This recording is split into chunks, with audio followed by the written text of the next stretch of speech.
एक लड़की की लाश को कब्र से बाहर निकाला जाता है। उस लड़की की लाश को तकरीबन 20 दिन पहले दफना दिया गया होता है, जिसके बाद उसका भाई पुलिस में शिकायत लेकर पहुंचता है कि उसकी बहन के साथ कुछ गलत हुआ है, कुछ गंदा हुआ है। जिसके बाद पुलिस मजिस्ट्रेट से ऑर्डर लेती है और ऑर्डर लेने के बाद बकायदा प्रोसीडिंग होता है। प्रोसीडिंग के तहत वहां कैमरे से रिकॉर्ड होता है और कब्र को खुदवाया जाता है, जिसके बाद उस लड़की की लाश को बाहर निकाला जाता है।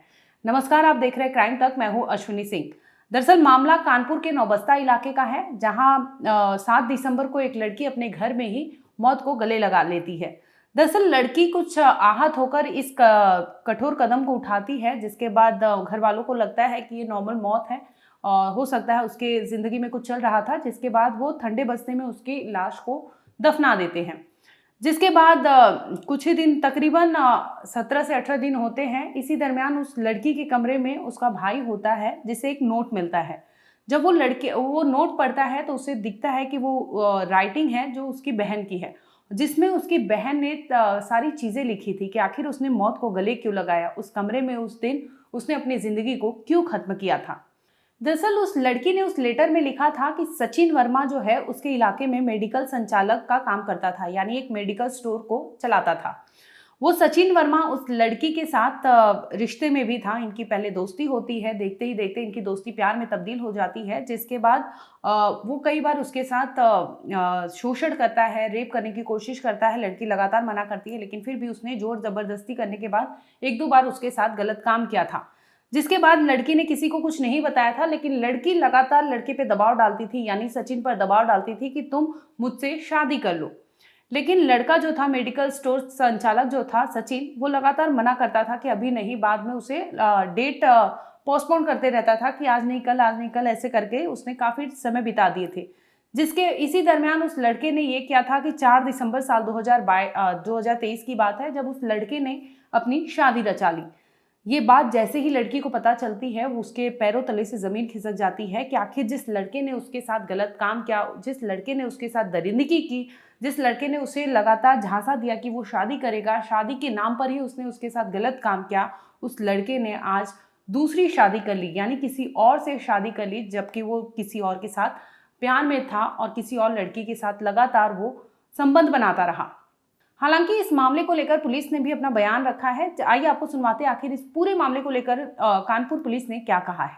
थाना नौबस्ता पर एक वादी हैं, उनके द्वारा तहरीर दी गई। तहरीर में उनके द्वारा बताया गया कि उनकी बेटी को, जो कि एक यहाँ पे निजी हॉस्पिटल है, वहाँ पे नर्स के तौर पे काम करती थी। वहाँ पे जो एक मेडिकल स्टोर था, उसमें मेडिकल स्टोर का जो व्यक्ति है जिसका नाम सचिन वर्मा है, उसके द्वारा शादी का झांसा देकर उसके साथ गलत काम किया गया और उसे मारता पीटता था, गाली गलौज करता था। दिनांक 4/12/2023 को जो सचिन वर्मा है उसने अपनी शादी कर ली और इनकी बेटी के द्वारा इसका विरोध किया गया, तो उसने बोला कि मैं तुमसे शादी नहीं करूंगा। उस संबंध में इनकी बेटी के द्वारा इस घटना से छूट होकर दिनांक 7/12/2023 को पंचायत से इनके परिजनों के द्वारा पुलिस को कोई सूचना नहीं दी गई थी और इन्होंने उसका दाह संस्कार कर दिया था। उसके बाद में इन्होंने बताया कि मुझे शक है कि मेरी बेटी जो है इस व्यक्ति के, जो मेरी बेटी को परेशान करता है, उसके चलते छुट्टी होकर इसमें आत्महत्या। तो इनके द्वारा जो तहरीर दी गई, उस तहरीर के आधार पर थाना नौबस्ता पे मुकदमा अपराध संख्या 598/23 धारा 306 IPC बनाम सचिन वर्मा पंजीकृत कर लिया गया है। चूँकि इन्होंने अपनी बेटी को जाजमऊ थाना क्षेत्र में जो घाट है वहाँ पे इन्होंने दफना दिया था। तो जो विधिक प्रक्रिया होती है, चूँकि एक बार बॉडी जब दफना दी जाती है तो उस विधिक प्रक्रिया के अनुसार जो परमिशन लेकर मजिस्ट्रेट, पुलिस और फोरेंसिक टीम की मौके की मौजूदगी से बॉडी को एक्सह्यूम किया गया है।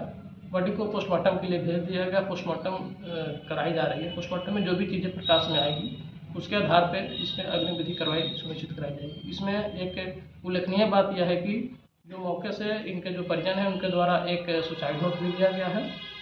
जो सुसाइड नोट हिंदी में लिखा गया है और जो मृतका है उसके जो मोबाइल फ़ोन है वो भी हमारे पास है। दोनों को जो FSL भेजा जा रहा है, उसमें जो चीज़ें जो निकल के आएंगी, सुसाइड नोट का जो मिलान कराया जाएगा, उसमें जो भी चीज़ें प्रकाश में आएंगी उसके आधार पर इसमें अग्रिम विधि कार्रवाई सुनिश्चित है। दरअसल जैसे ही उस कमरे में, लड़की के कमरे में उसका भाई पहुंचता है तो उसे नोट मिलता है, जिसमें लिखा होता है कि एक मेडिकल स्टोर संचालक है सचिन वर्मा, जिसने उस लड़की के साथ गलत काम किया था, गंदा काम किया था। और वो गंदा काम इसलिए करता रहा क्योंकि उसने कहा था उस लड़की से वो शादी रचाएगा, शादी करेगा, लेकिन वो उससे शादी ना करके उसने 4 दिसंबर को एक दूसरी लड़की से शादी कर ली थी, जिससे आहत होकर उसकी बहन ने इतना बड़ा कदम उठाया था। शुरुआत में तो इन्होंने, जब लड़की ने 7 दिसंबर को ये कठोर कदम उठाया था, जिसके बाद घर वालों को लगा था नॉर्मल सी चीज़ें हैं, उन्होंने इतना कुछ इंक्वायरी नहीं किया, पुलिस केस दर्ज नहीं कराया। उसके बाद उन्होंने उस लड़की को दफना दिया था। जैसे ही ये नोट मिलता है, फौरन उसका भाई भागा भागा पहुंचता है पुलिस थाने और बोलता है कि उसकी बहन ने आखिर ऐसा कदम क्यों उठाया था, उसकी मौत के पीछे की कहानी कुछ और है। जिसके बाद पुलिस वहां पहुंचती है और 20 दिन बाद दफनाई हुई लाश को बाहर निकालती है, कब्र से बाहर निकलवाती है, जांच के लिए भेज देती है। जब जांच में, क्योंकि लड़की के भाई ने आरोप लगाया था कि उसके साथ दरिंदगी की गई है, जिसके बाद जो बॉडी थी लड़की की, उसे पोस्टमार्टम के लिए भेजा जाता है, जांच के लिए भेजा जाता है कि आखिर उस लड़की के साथ क्या कुछ हुआ था। हालांकि 20 दिन बहुत लंबा समय होता है, जिसकी वजह से उन पे कुछ भी एविडेंस, कई ऐसे एविडेंसेस थे जो मिलना मुश्किल है, लेकिन कई ऐसी चीज़ें होती हैं जिससे पुलिस अंदाज़ा लगा सकती है कि आखिर उस लड़की के साथ कुछ गलत हुआ था, तो वो बाद में भी चीज़ें रह जाती है, जिसकी वजह से पुलिस ने जांच किया। इसके बाद आरोपी यानी सचिन वर्मा के ऊपर भी केस दर्ज कर लिया है। फिलहाल इस मामले को लेकर केस दर्ज है, जांच चल रही है। जो भी अपडेट होगा हम आप तक जरूर लाएंगे।